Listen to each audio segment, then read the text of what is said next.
Welcome back, Year 5. Hope you're okay. So we are going to tackle those really tricky fins today. And you'll notice that I'm blending my pencil from brown to yellow and using a little bit of black just to emphasize those dark areas. You're learning, guys, to develop a little bit more control and to blend and use colour pencils in a really sophisticated way. So I'm layering over some white just to tone it down a bit. And you can see there my colours are blending nicely. Right, so you'll see I've added brown along the bottom edge there for all of those sections, and I'm adding in some black just to enhance those darker areas. For the top edge, I've used blue and a little bit of black, and I've faded it out with white. I've also got white gaps in between, guys. So that is it. I've blended it with the white pencil, and now I'm just defining those darker edges. There we are.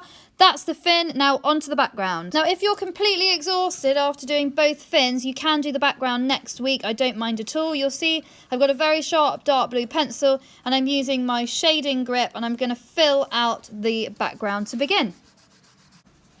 Just be very careful going around those edges, and then I'm layering up a turquoise colour just to make it look like the sun is shining above. If you need to add extra heavy pressure, then just use your writing grip. Press nice and hard and get that water a little darker around the turtle itself. Now the coral section is going to really test your mark making skills. So first of all, I'm just sketching in the ground line, and I'm just using a mark making technique to just add in that coral point that you can see further into the distance in box 3D.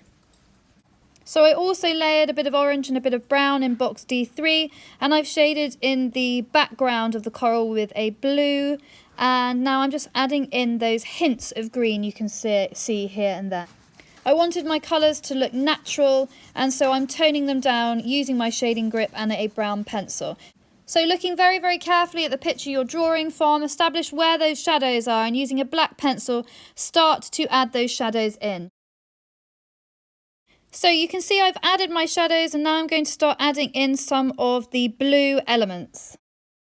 Toning it down again with my brown. Always, guys, don't worry too much if you don't have the right colours. Just make it work with whatever you've got. And now start making improvements and adding more detail. So guys, this should have really tested your mark making skills. Please do practice the marks that you are thinking of using in the margins if you need to. You're not trying to copy the coral reef perfectly, but you're trying to use mark making techniques to give the impression of that rough, wonderful texture coral has. Well done. See you next time.